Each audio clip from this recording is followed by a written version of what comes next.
Hello. I hope आप सब लोग ठीक होंगे।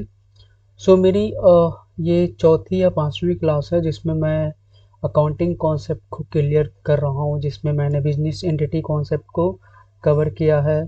फिर उसके बाद गोइंग कंसर्न तो अभी तक नहीं हुआ है, बट ये भी इस बहुत जल्दी कवर करूँगा। फिर उसके बाद मनी मेजरमेंट कॉन्सेप्ट हमने देखा। फिर कॉस्ट कॉन्सेप्ट को भी हमने देख लिया। तब तक हमने बिजनेस एंटिटी देखा, मनी मेजरमेंट कॉन्सेप्ट देखा एंड कॉस्ट कॉन्सेप्ट देखा। आज हम पढ़ने वाले हैं डुअल एस्पेक्ट कॉन्सेप्ट को, और फिर इसके बाद पढ़ेंगे अकाउंटिंग पीरियड कॉन्सेप्ट को। तो ये दो चीज़ें आज हम पढ़ेंगे। फिर उसके बाद जो अगली वीडियो आएगी उसमें हम कवर करेंगे गोइंग कंसर्न कॉन्सेप्ट को। So without any further delay, let's get started. And there are few more things that we will cover in the coming videos, like accrual concept, consistency concept, materiality concept, conservatism concept, full disclosure concept, matching concept. तो ये सारी videos आएंगी धीरे धीरे करके, because एक साथ नहीं कर सकते, काफ़ी लंबी रिकॉर्डिंग हो जाती है, इसलिए धीरे धीरे करके एक एक वीडियो आती रहेंगी in a sequence order. Business entity हमने ऑलरेडी देख चुका है। बिजनेस एंटिटी क्या होती है उसको हमने ऑलरेडी एग्जाम्पल के साथ पढ़ चुके हैं हम लोग। और गोइंग कंसर्न मैंने अभी तक कवर नहीं किया, बट इसको बहुत जल्दी कवर करेंगे। और फिर उसके बाद हमने कवर किया था मनी मेजरमेंट कॉन्सेप्ट को, और मनी मेजरमेंट कॉन्सेप्ट को भी हमने अच्छी तरीके से समझा था विथ एग्जाम्पल्स, राइट। एंड फिर उसके बाद हमने कॉस्ट कॉन्सेप्ट को समझा था कि कॉस्ट कॉन्सेप्ट क्या होती है, उसका क्या इम्पोर्टेंस है लाइक अकाउंटिंग में, लाइक क्यों कंसीडर किया जाता है, और उसको भी हमने विथ एग्जाम्पल समझने की कोशिश की थी, राइट। आज हम पढ़ने वाले हैं डुअल एस्पेक्ट कॉन्सेप्ट। सो डुअल एस्पेक्ट क्या होता है, डुअल एस्पेक्ट कॉन्सेप्ट का रोल क्या है। लाइक अगर मैं बात करूं, लाइक अगर मुझे कोई चीज़ खरीदनी है, फॉर एग्जांपल मुझे खरीदना है फर्नीचर, ठीक है। मुझे क्या खरीदना है, फर्नीचर। सो फर्नीचर खरीदने के लिए मुझे क्या चाहिए, मेरे पास होना चाहिए कैश। अगर मेरे पास चलो कैश भी नहीं है, चलो मेरी अच्छी क्रेडिट है, तो मैं उधार भी खरीद सकता हूँ, राइट। बेसिकली या तो मेरे पास कैश होना चाहिए, या तो मेरी क्रेडिट अच्छी हो, तभी मैं फर्नीचर खरीद सकता हूँ। तो डुअल एस्पेक्ट कॉन्सेप्ट क्या कहती है कि कोई भी ट्रांजैक्शन होता है, कोई भी ट्रांजैक्शन, कोई भी चीज़ हम खरीदते हैं तो उसके दो पहलू होती है, एक होता है डेबिट और दूसरा होता है क्रेडिट, राइट। सो हर ट्रांजैक्शन के दो एस्पेक्ट होते हैं, दो पार्ट होते हैं, एक होता है डेबिट और दूसरा होता है क्रेडिट। चलो फॉर एग्जांपल मैंने अगर फर्नीचर खरीदा 1,000 रुपये का, 1,000 रुपये का मैंने एक चेयर खरीदी, ठीक है। और तो चेयर बेसिकली क्या होगा, मैं chair is a kind of assets जो मैं बिजनेस में लाऊंगा, बिजनेस में उसको यूज़ करूंगा for a very long period of time, और उसका धीरे धीरे बिजनेस में उसका यूटिलाइजेशन होगा, लाइक अच्छी से यूज़ करेंगे उसको बिजनेस में, राइट। सो बिजनेस में एसेट्स आएगी, बट एसेट्स तो आ रही है, ठीक है। एक तरीके से देखा जाए तो हमारी एसेट्स क्या हो रही है, अगर हमारी एसेट्स जो है इंक्रीज हो रही है, राइट। एसेट्स बिजनेस में आ रही है, एसेट्स इंक्रीज हो रही है, बट इन अनदर एस्पेक्ट,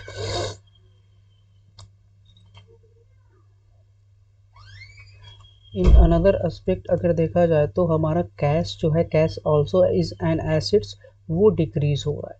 तो हर एक ट्रांजेक्शन के दो एस्पेक्ट होते हैं, एक होता है डेबिट एंड दूसरा होता है credit.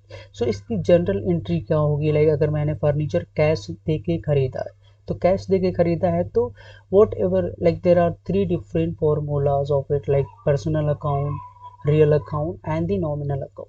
So as per the furniture is an assets, like, so if we will see the real accounts formula, so what is the formula of real account, the formula of real account is debit what comes in and credit what goes out.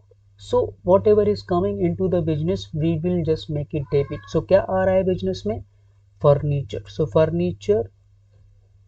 Furniture account will be debited with rupees 1000, and another thing is credit was goes out. So like if we will see the same, like the account, like real account, debit was debit what comes in and credit what goes out. So business से क्या जा रहा है, cash जा रही है, तो उसको क्रेडिट कर देंगे, तो cash account will B credited, cash account will be credited with rupees 1000. So as you can see in this example, in this particular transaction हम फर्नीचर ले रहे हैं तो उसके दो एस्पेक्ट हो गए, एक हो गया डेबिट एस्पेक्ट, दूसरा हो गया क्रेडिट एस्पेक्ट। सो इसी तरह कोई भी आप ट्रांजेक्शन उठा लो, कोई भी मतलब फिनेंशियल ट्रांजेक्शन उठा लो, उसमें दो पार्टीज होंगी, एक होगी डेबिट पार्टी एंड दूसरा होगा credit party. That is what dual aspect concept says. चलो इसको इरेज करते हैं, फिर हम उसकी डेफिनेशन पे आते हैं, उसकी मीनिंग पे आते हैं और अच्छे से समझने की कोशिश करते हैं, ठीक है। 1 second, yeah. So dual aspect concept क्या कहता है, dual aspect concept also known as the duality principle is a fundamental principle in accounting that states that every business transaction has two effects, one is debit and another is the credit side. There is another meaning of it. This means that when a transaction occurs, when a transaction happens, there are two accounts involved in every single transaction. One account is debited and the another account will be credited. The total debit side must be equal to the total credit side in the accounting records, which is known as the double entry bookkeeping system. So basically debit side का अगर total आ रहा है 1000 rupees, सो credit side का भी total कितना आना चाहिए, 1000 rupees आना चाहिए। so that is what is dual aspect concept. There are two aspect of every transaction, like if we will talk about the coins के भी दो aspect होते हैं, एक होता है head, एक होता है tail. so similarly dual aspect में भी दो aspect होते हैं, एक होता है debit and दूसरा होता है credit. चलो we will try to understand this aspect with the help of example also. So chalo, like there is an example of buying inventory on credit. Buying inventory on credit, suppose a business purchases inventory on credit for rupees 5000. The dual aspect concept requires that this transaction must be recorded in two accounts, the inventory account and the account payable account. The inventory account is debited for rupees 5000 to reflect the increase in the assets, while the account payable account is credited with rupees 5000 to reflect the increase in the assets. So basically for example, चलो laptop ले लेते हैं, like laptop आया 5000 रुपये का laptop का हम business कर रहे हैं या फिर मतलब लैपटॉप की ज़रूरत है बिजनेस में, तो इसमें 5000 रुपीज़ का लैपटॉप आया। लैपटॉप क्या है, एक एसेट्स है, राइट। तो laptop account will be debited with rupees 5000। So इसमें यही चीज़ कह रहा है कि there are two aspect of every transaction, the inventory account will be debited. As you can see here, laptop account is debited with rupees 5000, and the another aspect, that is also what we are giving in return while buying the laptop, we are just giving the cash to the person from whom we are purchasing this laptop. Cash account will be credited with rupees 5000. So basically in this example, the laptop has been or inventory has been purchased on credit basis. So basically instead of writing cash, we will just write the name of that person. For example, Ramesh, see if we have bought the laptop, so we will just write the Ramesh account. ठीक है, payable account उसका credit हो जाएगा, वो 5000 रुपया हो जाएगा यहाँ पे add. So every transaction has two aspect, one is debit and another is credit. So that is what is the dual aspect concept. चलो दूसरा एग्जांपल से समझने की कोशिश करते हैं, जल्दी से हो जाओ या चलो दूसरा एग्जांपल देखते हैं. चलो इस एग्जांपल में क्या है, sale of goods for cash. कोई है मतलब कोई वस्तु है जिसको हम बेच रहे हैं और रिटर्न में हमें क्या मिल रहा है, कैश मिल रहा है. Suppose business sales goods for rupees 10,000. The dual aspect concept requires that this transaction must be recorded in two accounts, the cash account and the sales account.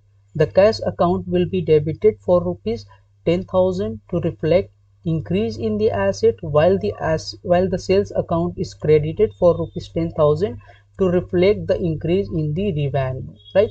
So similarly चलो देख लेते हैं यहाँ पे. सो लाइक फॉर एग्जांपल हम business कर रहे हैं फर्नीचर का. हमारा बिजनेस कौन सा है? हमारा बिजनेस है फर्नीचर. हम खरीदते हैं और बेचते हैं. तो अगर फर्नीचर हम एक 10,000 रुपये का बेचेंगे अपने बिजनेस से, तो एसेट्स ऑफकोर्स क्या होगी? घटेगी ना. हमारा वही बिजनेस है तो 10 रुपये का एसेट्स कम हो जाएगा. और उसमें हमारा क्या होगा? अगर हम 10,000 रुपये का फर्नीचर बेच रहे हैं, हमें रिटर्न में क्या मिल रहा है? हमें कैश मिल रहा है. तो इसकी एंट्री क्या होगी? Like if you will see the formula of real account, debit what comes in. Debit what comes इन, जो कुछ भी बिजनेस में आता है उसको हम डेबिट करते हैं. तो बिजनेस में क्या आ रहा है? जब हम फर्नीचर बेच रहे हैं किसी को, तो हमें रिटर्न में क्या मिल रहा है? हमें मिल रहा है कैश, राइट?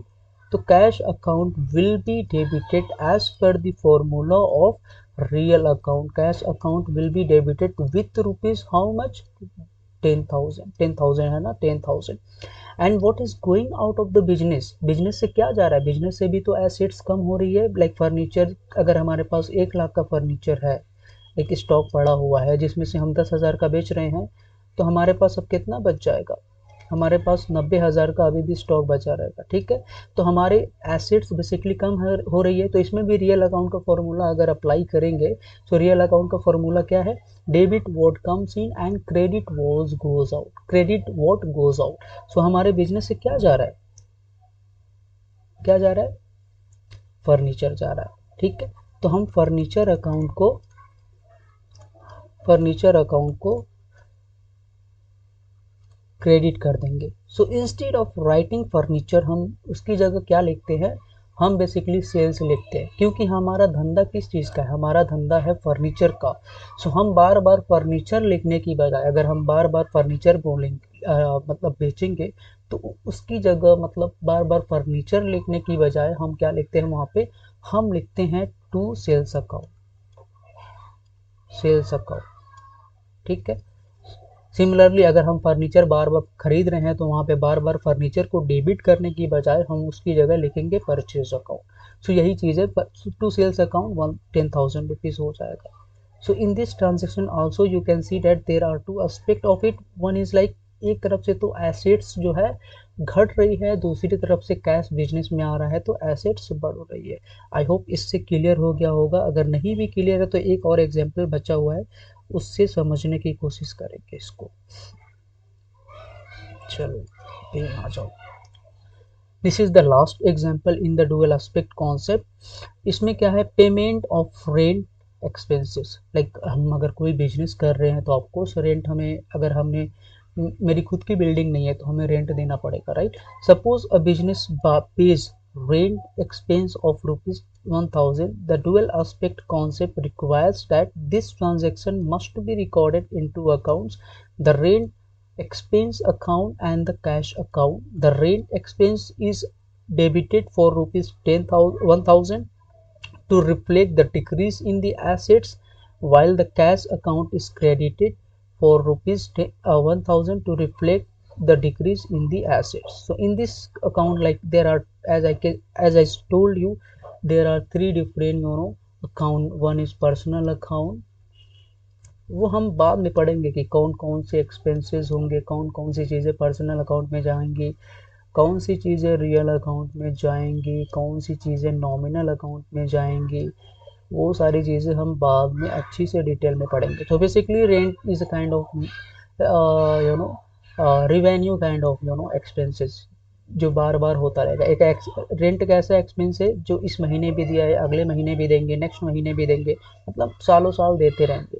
तो वो नॉमिनल नेचर का एक्सपेंस है. तो जो भी नॉमिनल नेचर के एक्सपेंसेस होते हैं जो बार बार होते रहते हैं, उसको हम रियल नॉमिनल अकाउंट के फॉर्मूला के हिसाब से एंट्री करते हैं. तो इसमें क्या होगा? What ever expenses, debit all the debit all the expenses and the losses and credit all incomes and the gain. So rent account यहाँ पे हो जाएगा, कहाँ पे करूँगा, as per the formula of nominal account, rent account will be debited with rupees 1000 because it is a kind of expense which is nominal, like हर बार होता रहेगा। और rent account will be debited and credit all incomes and gain, that is the formula of nominal account. But हमारे यहाँ कुछ आ ही नहीं रहा है, हम तो पे कर रहे हैं ना। तो कैश हमारी क्या है, कैश बिजनेस से जा रहा है, रेंट पे कर रहे हैं तो कैश भी दे रहे हैं, तो एक तरह से कैश हमारा एसेट्स होता है। जो भी एसेट्स से रिलेटेड मतलब अकाउंट होंगे वो उसमें क्या अप्लाई होगा, वो रियल अकाउंट में चला जाएगा। तो रियल अकाउंट का फॉर्मूला क्या कहता है, रियल अकाउंट का फॉर्मूला ये कहता है कि debit what comes in, credit what goes out. So हमारे बिजनेस से क्या जा रहा है, कैश ही जा रहा है ना, 1000 रुपया, तभी तो रेंट पे कर रहे हैं। तो एक तरह से हम कह सकते हैं कि हमारे बिजनेस से 1000 रुपये की एसेट्स जो कि कैश के रूप में थी कम हो रही है। So that will be the general entry. So dual aspect कुछ भी नहीं कहता है, like very simply it says that every transaction has two aspect, every transaction has two part, every transaction has two side, one is debit side and one is credit side, and always the debit side must be equal to the credit side. That is what is all about the dual aspect concept. I hope इससे आपको clear हो गया होगा। अगर नहीं भी clear हुआ है तो कोई बात नहीं, you can put your comment in the comment section and I will try to clear your doubt. अगर कोई भी डाउट है तो आप कमेंट में कर सकते हो and I will be always approachable if possible. Like if there are so many comments I may not be able to approach everyone, but I will try to clear your doubt about the dual aspect concept. Thank you so much for watching this video. The next video will be regarding the accounting period concept.